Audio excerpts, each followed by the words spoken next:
Maybe that didn't make sense. I don't know. Oh, I'm sorry. I've muted myself. Yep. The idea then being that the sphere travels along the ray that's cast and sort of intersects anything in that space. Is that Correct. That's what a shape cast is. okay? So it takes the sphere and moves it down that, and it would intersect with whatever the sphere touches, not just not just what's directly in front of it. So. Oh, okay. So yeah, if you had like a wall that was at 45 degrees, for example, the point that the sphere hits the wall would be a 45 degree angle off of the center of the sphere. If you imagine drawing the sphere so that its edge is touching the wall, but it's on the line of your ray, that would be the intersection point. And so it might be the percentage along the ray would be closer to you because the sphere is farther away. This would be a lot easier with a diagram, but I don't have one handy. Yeah. So, but let's see, maybe I can find one really quick. But that does explain all those dang balls in the test experience. that's right. Let's see. There's got to be some handy Google image for this stuff. Sansar needs a whiteboard. It does. I guess there's some bad ones, but there's no nice one yet. So, but it is tricky. So if we just look at maybe this image.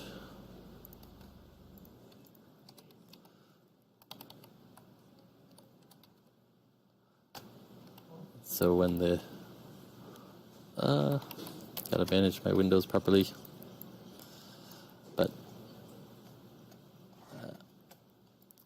it's not quite centered very well. But when the image comes up on my stream, you'll see there's different colored spheres, and you can see them being cast along a ray. Streaming to streams. Cool. I think I have some chat questions to catch up on while that's catching up. Oh, there's the image now. So you can see the spheres, different size spheres along the ray, and you can see where they hit the geometry. So the actual places where the sphere is touching the walls and stuff would be the collision points of that sphere cast, where the center of the sphere is always going to be along the ray, but the points can be off to the sides and stuff like that. So that's why you get interesting results with the sphere cast and other shape casts. That makes sense. Yep.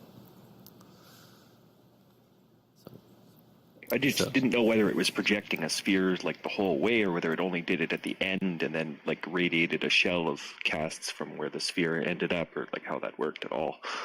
Yeah, it goes directly into Havoc, so it's basically doing whatever Havoc does. But it's a pretty reliable cast where it takes the shape and projects it on the ray, and then it will tell you the intersection points, and then you can choose how many raycast hits you want based on the API function call. So if you just want the first hit versus all 50 or whatever, then you can specify that in the function call. Yeah, very cool. Cool. So let me catch up on chat. Is the casted box rotated in the direction of the cast, or do we need to rotate it ourselves? It's a fine question. I have to remember what the cast box. I haven't actually used that one in any of my experiences yet. So cast box. If we look up the documentation, I'm just pulling up the script API docs that are in your Sansar installation folder, and it's just an axis aligned box, it looks like, because it's just giving you there is a cast box method that has a orientation. So if you use the method that allows you to specify the quaternion, then you will be able to rotate it any orientation you want. That being said, it could be very hard to visualize if you're getting funny results. So Yeah, I think you'll just have to work with that. But to directly answer your question, is it rotated in the direction of the cast, or do we need to rotate it ourselves? It should be along the orientation of the cast, so you shouldn't need to rotate it yourselves to line up with the cast. If you are finding that you need to, then that is probably a bug we should look into, but I don't believe it would be that way. Second question, does cast capsule mean the agent collision shape? And if yes, how do we cast a crouched capsule? That's a very good question. We actually don't, it doesn't mean the agent collision shape anymore because we don't use capsules anymore. We use more like a pencil sort of shape for avatars. So it's not quite the right thing, and there's not a great way to cast a crouched shape because we don't give you any access to the avatar height. It's actually on my list of things to add for the next release. I'm hoping to get an agent private get scale function so that you guys will be able to figure out the scale of avatars, and then we need to get some kind of way for you to get the crouched height as well. So hopefully that answers. So why is the scale important if everything in scale is not being scaled? The capsule is not being scaled. Well, it's still helpful if you wanted to have something follow, like say I want the bee to fly around at your head instead of just following your body around. It would be nice for me to know if I'm tracking a very small avatar or a very big avatar, so that I can. Well, I was just wondering if you guys were thinking about changing that, having the capsule fit the scale of the avatar. It's been discussed. They chose to go with not having it scale. I was in the other camp. I kind of thought it should have scaled, but there's concerns about the sort of normalization of sizes and jump distances and things like that. So I don't know. There's still open discussions. I think I wouldn't be surprised if it changes in the future. It was just a judgment call that was made in that direction. So. Well, I'll just say as a developer, I would much more likely have the control in the experience as to the size of the avatar versus letting anybody do it and then just having a common capsule. I hear you. It wouldn't surprise me if there's some movement there, but right now it's just that's the way it is. So it was a judgment call, and that's what ended up. So, but yes, the FunnyBot question about the features to sale and rent land, product meetup would be a great place. I can't answer that, and I will say that I know of no such features in the works, but that would be a great question to ask at the product meetup. What are the size limits on interaction prompts width and the total length? It's a good question. You can actually go, I think, 4 lines of text if you use Linden, and this, I don't know exactly how wide it goes. I believe it's a UI width thing, so you would probably, if you have lots of thin letters, it'll probably, fit many more I's than it would fit W's across. So I don't think I have a specific answer for you.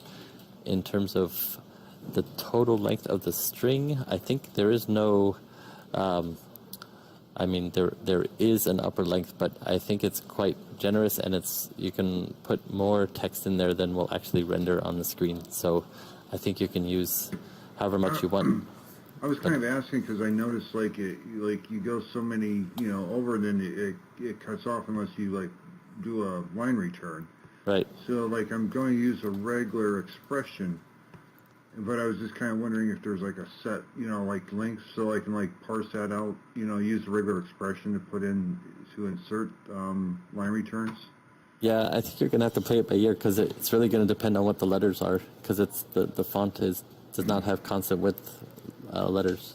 So I don't think I have a great answer for you unless there's some there must be some nice sort of back of the envelope calculations you can do for the width of words based on what letters are in it and things like that. But I've never looked for that. I'm not sure. Oh, that's going to get like a little crazy. I'll just probably like set it, you know, to a little bit of a lower, you know, number, and then that way I'll be certain, you know, it's like but it's like 4 lines. Okay. Yep. All right. Yep. No, I think that'll be good. Sorry, I don't have a specific answer for you there. Cool. It looks like I caught up on questions. This is awesome. Great to have people firing away. So if you have specific things, feel free to keep going. Well, you know, there is one issue with displaying scoreboards and things like that. Yes. And it seems, you know, like even with the prompts and stuff, it seems like those would be simple ways if we could just change some kind of easy display like that on the fly. You know. There has been a lot of discussion about this as well. No firm decision yet, but we are getting closer to some UI that might become scriptable. So it's a little too early for me to talk about it, but we're getting there. There's some things that they're working on for the next version of quests, and getting the UGC quests out to you guys. So once that is out there, there'll be a little bit more UI to play with that you can have some control of from script anyhow. So, Great. Yep. It's going to feel like Christmas. Yeah, it'll help, but it would be nice to have, like, you know, obviously to be able to put like a full interface together and stuff. But okay, I see we can import CS and JSON files. My question is, how can we access the JSON files via our C# code in game? So the JSON files they're not maybe as fully featured as you might think. It's only for if you look in this in the GitHub repo, like at the script assemblies, I'll show you method 2. So it's here. I'll just paste the link, and I'm pulling it up on the stream now. But all it is a little JSON file that lets you reference the C# files that are there. It's sort of a little mini JSON CS proj file. So it's not it's not like a resource or a way to store and bring in data to the C# itself, which is still probably something that you're hoping to get from this. But as you can see, the stream's now caught up, and it just shows that all it is a way to reference the other files. It doesn't do any more than that. Now, if you use the REST API, which I put in a sample for the HTTP visit tracker script, and if you look at that, you can see that you can do a little bit of JSON parsing from like a return value from a REST API call. But yeah, I was just wondering if we could, because I seen we could upload the JSON file. I was just wondering if we could like call that up, you know, a script or something somehow, or you know, to read. Yeah, there's no support for like a JSON file or resource to load in data, so you just have to like drop that directly into your C#. Yeah, I got like some string values stuff going right now, but I thought it would be kind of neat because if I had like a JSON file, then I could just, you know, update the data, change out some things, you know, and then while disrupting the code. Absolutely, I feel you. I'll just show you my in my Sokoban game. I have these silly strings that are just to lay out the boards, and yeah, I was hoping that I'd be able to bring it in as some kind of resource or something instead, but it's just I just laid out the actual strings in the C# file, and then when I wanted to edit the boards, I just would have to edit the C#. Gotcha. So. All right, Yeah. thanks. And, Is there any yep. plans for having that in the future? That was actually one of the reasons that we went to the. You can see it now on the stream. That's the Sokoban board level editor. One of the reasons behind the JSON files was to be able to potentially include resources that could be referenced by the code. But right now, it hasn't been taken any further than that. So it's sort of in the plans, but not directly being worked on. Local persistence. This is another fantastic question for tomorrow's product meetup, EvoEv. We consider it very important. It is about a year ago, we had a window of time to choose whether or not to do the HTTP REST API or persistence, and we chose to do the HTTP REST API instead. So the idea was that would potentially allow much more than just persistence. So that was kind of why they did that first, because it seemed to open up more avenues. But there's just complications around it and discussions about how and when it should be done, and it's above my pay grade to decide that.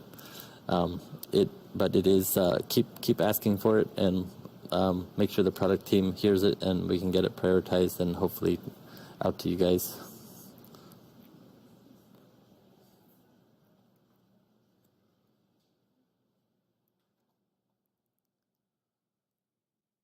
Yep. The big issue that we have with using that HTTP is that we have to use the media source. So that means we can't have music and have a scoreboard. Yeah, in this case I was talking about using HTTP REST APIs behind the scenes. So if you just want to load data or positions of objects and things like that, you can do that independently of the media source.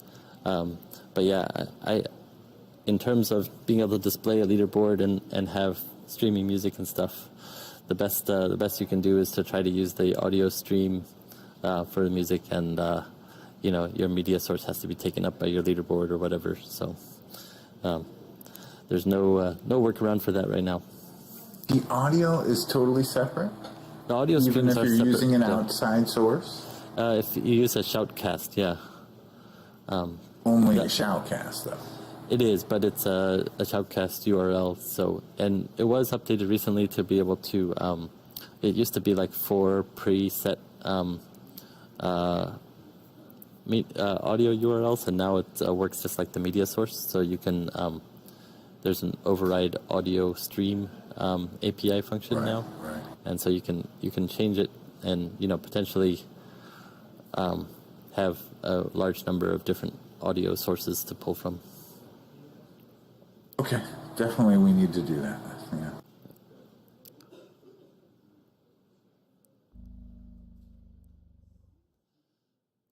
Cool. I was considering using some online key value service, but the 16K limit on HTTP requests and throttles, and the fact many of them expire your data makes it extremely problematic to make some. Yeah.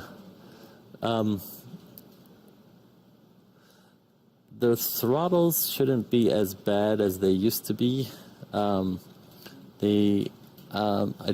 should call attention to it because I had erroneously written it when I first set up this README. So if you scroll way to the bottom of this doc, you'll see on the GitHub repo again, you'll see the throttle limits at the bottom, and the HTTP one is 10 calls per second.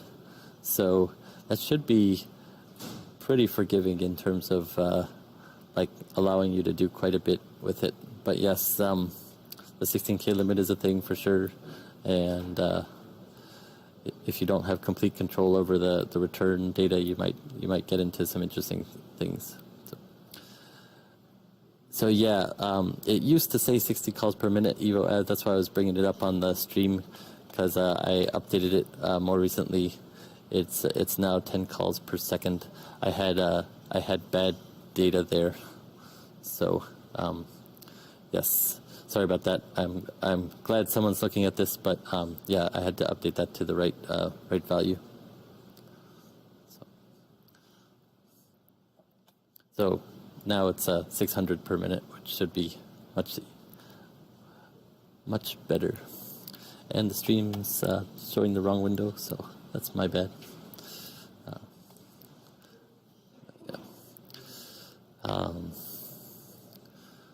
Cool. So I had an idea for a small script that I thought might be worth putting together as a group. But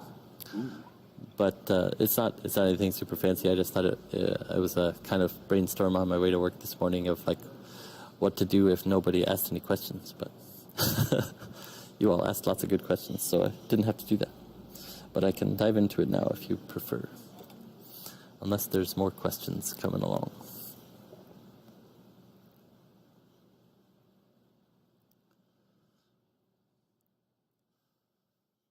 All right. It seems like questions are slowing down. Oh, real quickly, we've never, the last time I checked the animation script, simple animation script, it didn't work, and I actually was doing a video while I attempted to use it. Oh, yeah? Okay. So was that ever fixed, like in the last month or two? Not that I know of, but do you know? Can you explain what was broken? What's not functioning? Well, it'll play the first time, but it won't play the second time. Really? Okay. Mm-hmm. I would have to look into that. I'm not sure. Isn't that the I'm thing sure... that Go ahead, Ned. like in the summer when they released the simple animation, Bagnaria released one that had an auto reset thing in it. It was something about how your animations don't get reset when you play the frames of the simple script, and well, so that the you auto can't play it reset again. one. The auto reset one is a special one that we made, not specifically because of anything didn't work, but she did put out. I don't think it's out there now. A script called Simple Script 2, which corrected it playing the second time. So. If this was a But couple months ago, the lab script has never been fixed, as far as I know, though. I know there was a fix around that stuff a little while ago, so you might try it again, MedHugh. I will give it a test when I get a chance. Cool. Yep. It seems a bit weird. Is that 16K limit on HTTP requests? Is that in terms of what's getting posted to the HTTP, or is that like on the return? That's a good question. It is probably on both sides, but it might. It's almost.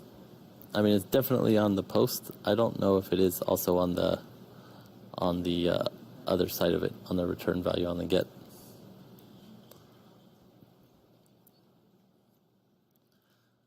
I can look into that.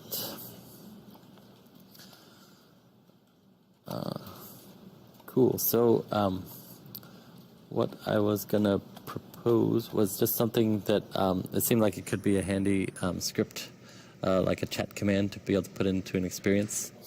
Oh, sorry. There's another question here. We have an API to restart another script, like if an exception kills a script. So we have a failsafe script to restart it. It's interesting you asked that. We don't actually plan to have something like that. Of course, the official answer is like that the scripts need to catch their own exceptions, so that they won't be considered to be a, a bad actor or something and require replacement. So that's essentially that's the way to do it, is to make sure that you're writing safe code that's robust and can stay alive instead of needing another script to maintain it. Could you not reset scene to correct things too, let's say for testing? Yeah, you can write a script to force people to reconnect. So that's one option. Very good. Nice to meet you. So, but that's about it. Come on. So you still randomly get the invalid vector. Human or CPU character? I think someone's talking to the bug. That's the bee that's chasing them.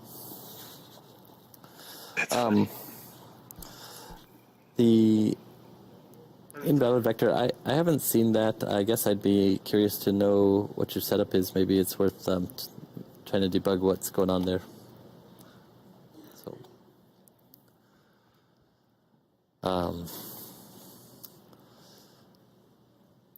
it is very difficult to write code in Sansar that won't throw exceptions at some point. So it's not sure what to tell you about that one. You can lazily wrap a whole thing in TryCatch, but what ends up happening is when you're trying to debug it or figure out what the heck's going wrong, it's almost impossible because your lazy TryCatch catches every single problem, and you don't know where it happened. So you can do that after everything's working, but then you still might not be handling the error in a way that's that's useful. I put all the exceptions into the log and then try to figure them out when I do that. Yep. So that's probably one way to do it too. I was just gonna take one of the samples here, which we have. There's a chat command, low gravity chat command script is one of the samples in the GitHub repo. So let me just pull that up.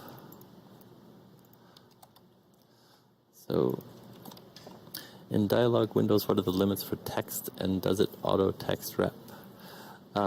Which dialog windows do you mean? Oh, for the modal windows? You're asking about all these questions that I don't know the answer to. I have seen some modals that are very large, so I'm guessing there was somebody had like a Renaissance Fair thing where you would go in and like read a book and it would like give you a whole page of text. So yeah, it can actually give you quite a lot. Ambard, yeah, I think that's what it was. So it can definitely the limits are pretty generous. I don't know exactly what they are though, and will it wrap the text? I don't know if it goes beyond a page, if it'll give you a scroll bar or not. I'm guessing not, but Well, I was thinking like the auto wrap, so dealing with issues if I need to put in a line return or not. You know what I mean? no, I don't think you need to do that. That's just if you want it to look better. Okay, gotcha. It's just /n Mijeka, just sort of \n standard sort of programming C style stuff. Yep. So yeah, that might be a good segue into what I was going to talk about actually. So basically, I started with this script this morning, so I'll just duplicate that out, and I was just going to make a thing to notify users in a scene, because I thought that would be a handy thing to have. So essentially, when the stream catches up, if you see what I'm looking at, basically I made a script that will let me type a command like notify chat command tutorial starting in 1 minute. And so you probably all got a little dialogue that came up, and I did that just from a chat command. So now I can kind of announce something in my scene using a script. So I figured that would be a handy thing to put together, because I haven't really seen a sample that does it. So the script that you see on the screen is in the samples directory there that I linked from GitHub, and that one is just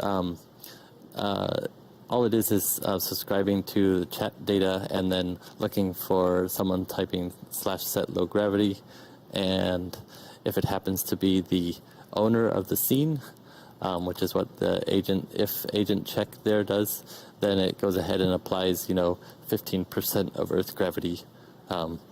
And sends them a message to confirm what's happening. It's just supposed to be a little, straightforward sample, nothing too good. If we want to kick Galileo, that would be a harder script to write, but yeah, we can work on it next time, I think. So anyway, let's see. So if we go into this code, first of all, there's a few different ways to write the same subscribe thing. So it's sometimes nice to wrap up these actions into their own functions. So I'm just going to make a function which I'm going to call onChat, and then I can just write onChat and kind of wrap this stuff all into a separate function. And if I want to have a notify command, so I'll just say data message, starts with /notify, and I'll put a space there to make sure it's not part of a longer word. I guess this is going to be a little frustrating to see the stream a few seconds behind me talking, so I apologize. I don't know how to combat that very well.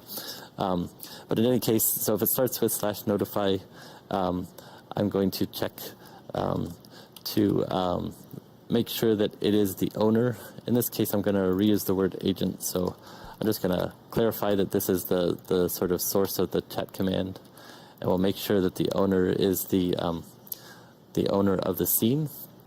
And then I just want to pull out sort of the message of what it is, so I'll make a function like this, just pull out a substring off of the message. So, and in this case, it's /notify with a space after it is 8 characters, I believe. So I'm just going to cut out the first 8 characters, and then just let me just make sure. So is null or white space on the message? Make sure that it's not empty. Then I'll just return and do nothing. Otherwise, I'm going to essentially go through all of the agents. So we'll go for each agent in the scene. Essentially do something like this, and then I can do a modal dialog on the agent. And it's always a good idea in these things to do TryCatch when you're doing a thing on the agent. So I'm just going to do a TryCatch, let's see, essentially, sorry, we're doing too many things at once. So show this message, and then I'll just say okay, and just something like this, and just catch. And I don't really have anything else to do if it fails, because I don't really care in terms of logging it or whatever. So I'm just going to leave it like that, and then essentially, I think that's the gist of what to do. So that's I'll just change this to call notify chat command script. And so as it stands, with once the stream catches up, that's pretty much all you have to do to send out the message that you guys saw. So yeah, I don't know. Any questions on that? I'll post this to the samples.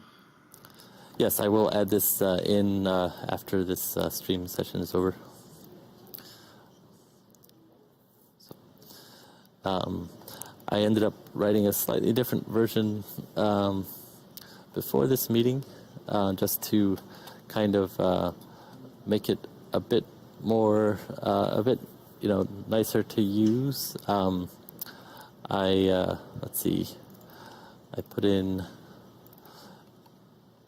I'll show you the one I wrote earlier. It's similar to that, but I just made it a bit longer. I have the an option of whether or not it should come in as a modal or just as a system sort of chat message. So if it comes, if it's a modal, then it goes ahead and does what you saw. Otherwise, it's sending a chat message to all users. And then I also added a help command. So basically, if you type /help, you would also see that this is active in the scene. So it's kind of handy to have that, so that I can, if I load into one of my scenes, I can check to see if I have the notification script in there or not.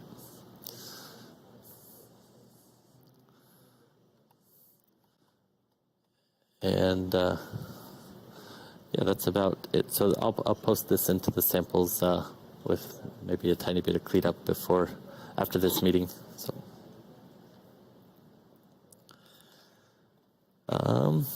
So it would be nice to have toast notifications with timeouts instead of the very disruptive prompt and more noticeable than chat. I completely agree, Evo Av. In fact, some of that work has already been done. So I'm hoping you will see that in the near future.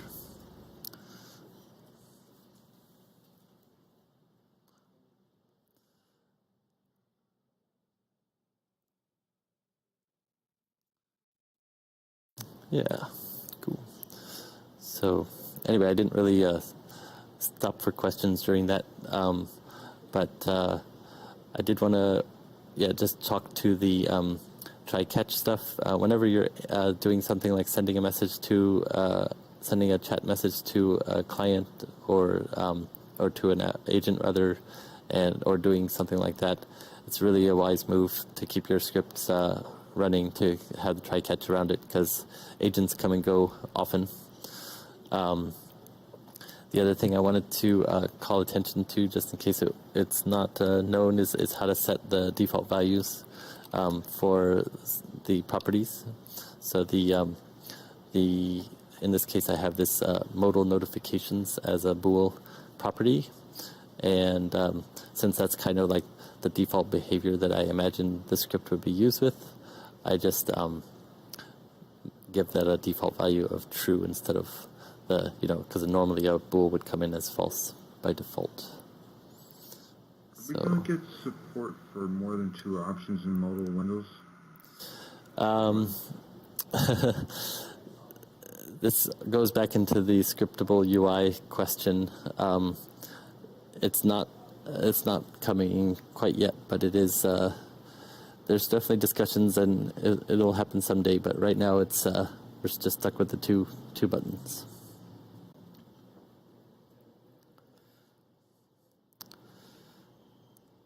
Would like to return to Castle, Nusha's Lair, or Hub.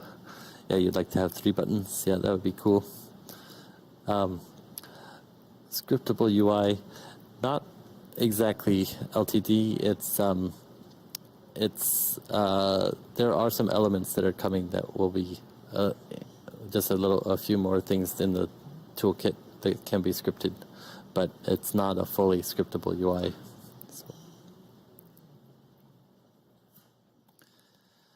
In terms of the return to idea that Entity said, it would be nice to just be able to do one more button or something like that. Right now, you would have to do that a different way. Encourage them to type or press a button or, some other interaction instead of a modal dialogue. Someone did one where the modals worked like a decision tree. It was like, do you want to pick this option? Yes or no. How about this option? Yes or no. Yep. It was a little bit clunky, but it did work. Yeah.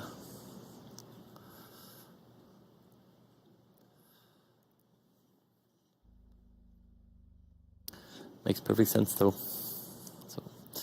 So Entity asks, is it possible to cause a trigger volume to be activated and deactivated?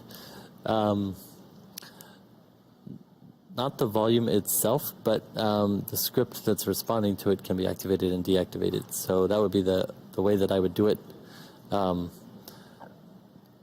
Check if it's currently inside so I can trigger stuff rather than just enter exit. Okay. So... Well, that's what enable and disable do, don't they? Well, you're right in that you wouldn't pick up the...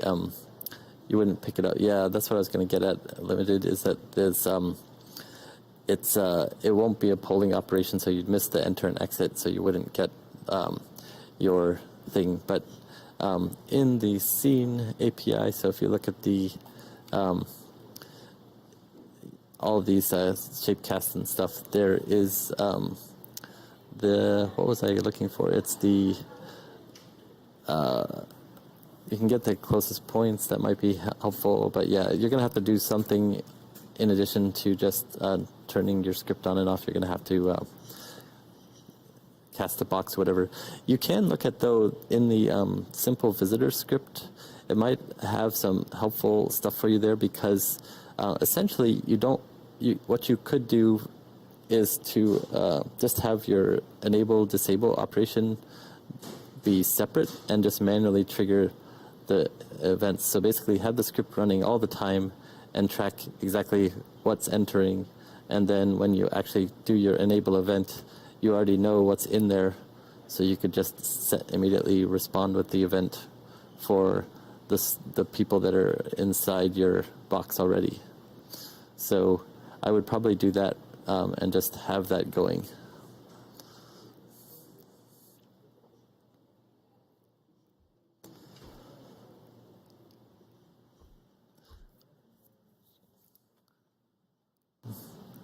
So let me step back into Entity's full dialog here. So check if agent is currently inside so I can trigger stuff rather than just enter exit. I warp a person into an area that contains a TV, then I want to enable the TV, but it does not poll. I thought of moving the TV down onto agent to cause enter, but can't move TV, I think. So you actually can move trigger volumes now with the Mover API. So that is a new thing that came with this last release. So that's something you wouldn't have been able to do before, but you can do it now. Trigger volumes? Yay! Yep. So so that is something you can do.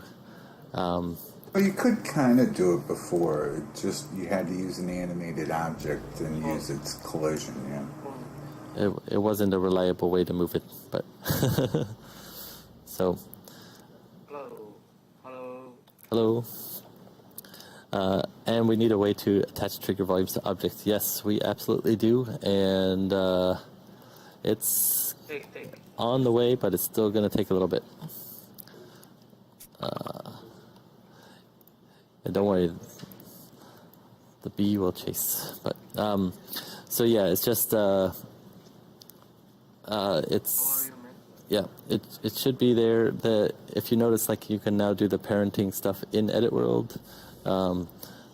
We're hoping that someday that will also hold when you when the things move in the world, and then the sort of last step in that epic of scenarios of different tasks to do is to make it so that we can change the parenting at runtime. So be able to actually attach something to something else and have it stay maintained in all that hierarchy as we keep going. So, a lot of this, with the new API and attaching collisions to bones, but I'm somewhat confused as to why someone would use a trigger volume versus a collision, because wouldn't that be the same thing? I mean, trigger volume's something you want someone to be able to go inside it, right? Where a collision will push you out of it. So Okay. it's Yeah, just, yeah, yeah. yeah. So trigger volumes versus collisions, yeah. Its trigger volume is to detect collisions with it, but not to not to impede the progress or anything. Where a collision would be an object that just prevents you from going through that area. Trigger volume seems to be standalone for one use, but the collision script for the other. It's a little confusing because the rigid body API works for both. So you get the collision events, and then you can see different things. If you look in the, again, back to the GitHub samples, trigger volumes. So if you look in the sample here, it will tell you about basically how to get, that's not what I'm looking for, but yes, there is a sample about trigger volumes. How to listen for trigger volume events is the section, and it basically, this script, it uses the exact same rigid body collision event, but it uses the event type trigger, and in this case it's double checking to make sure that it is a trigger volume. So if you go to the GitHub to how to listen for trigger volume events, how to listen for trigger volume events is somewhere in there. I'll try to get the link to it really quick. Yeah.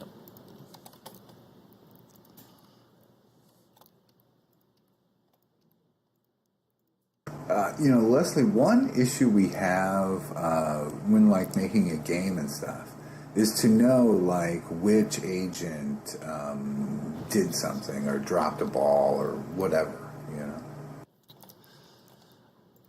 Yeah, hold on just a second, and I'll get back to that in a minute. But yeah, limited. Yeah, I've been setting up this GitHub repo for you guys.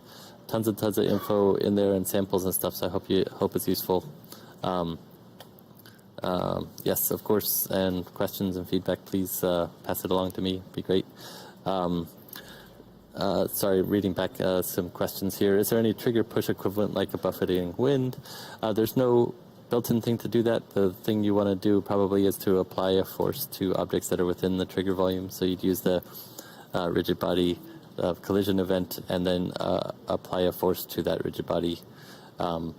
You wouldn't be able to move an avatar around that way, but you could move other dynamic objects. Moving avatars around is a little harder. I'm hoping we can make some progress there, but right now there's not a whole lot you can do without having a keyframed object that moves through the scene to push people around. Let's say I have a car or boat on play. I want to call some animated waves under or some dust. Is that possible? Also on stop, I want that to disappear. You would have to create and destroy the objects. So you could definitely create a wave object and then have it translate around underneath the boat or car or whatever, and then you'd want to destroy it when you come to a stop. So you can't just show and hide right now, but we'll get there. That's something being worked on as well. And let's see.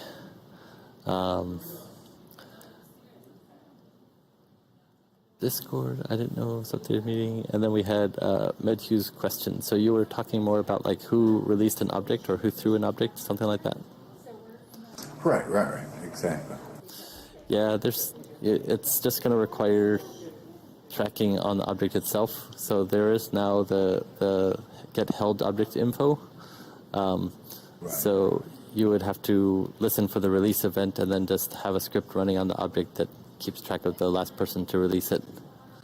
And then you would know. Yeah, I mean, it just seems like it's such a common thing. It would be better as some kind of embedded thing. Yeah, I can't argue with that. I'm just telling you how to do it right now. We're doing it. It's just, Yep. No, that makes sense.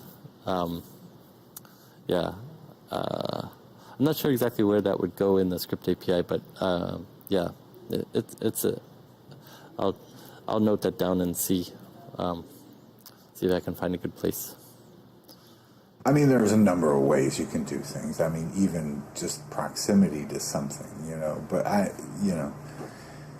it just seems like there should be a better way, and the system should ID the objects automatically. We shouldn't really have to do that ourselves, shouldn't we? Yeah, there's a lot we shouldn't have to do ourselves, but right now we do.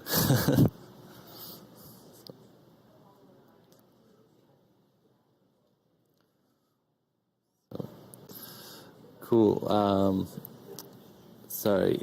It sounded like Entity was talking about put the battery object ID into a battery charge. So you want to grab an object from an agent and snap to XYZ. So you can now do that because you can force the drop. You weren't able to do that before, but now you can release the dropped object, the held object rather, and then snap it into the position. So you should be able to do what you're trying to do there, Entity.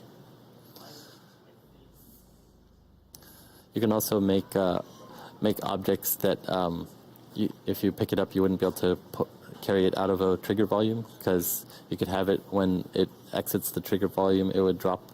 It would force the agent to drop the object, and then you could snap it back to a place. So you could have like things that are limited to a specific, volume in your world, which is kind of nice.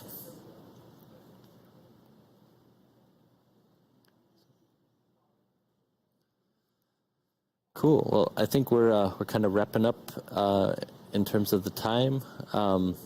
Definitely appreciate all the questions. You guys are great. Thanks. I appreciate for coming in and coming with questions. It's really helpful. It makes it a lot easier for me to figure out what to talk about.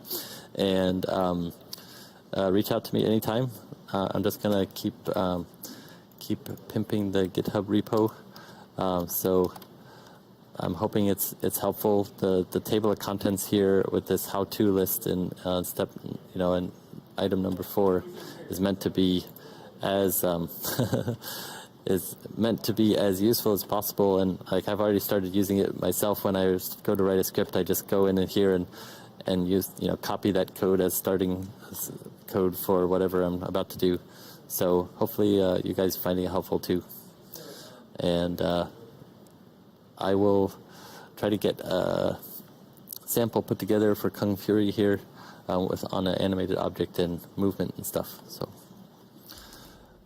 not forgotten, and absolutely we'll try to get that out and let you know. Kung Fury, you're on Discord too, I assume, in the scripting channel. Okay, cool. Yeah, I'll probably let you know through there, since sometimes it's hard to find people on Sansar chat. So cool. Well, definitely my pleasure, and thanks for coming. Thanks for great questions, and track me down anytime. And I'm gonna call it the end of the stream here.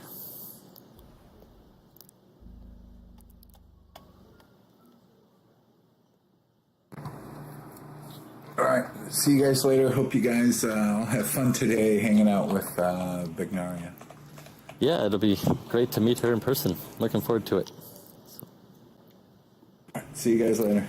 Yeah, take care. Thanks for coming, Matthew. Take care. All right. Thank you for doing this again. My pleasure. I'm happy to help anyone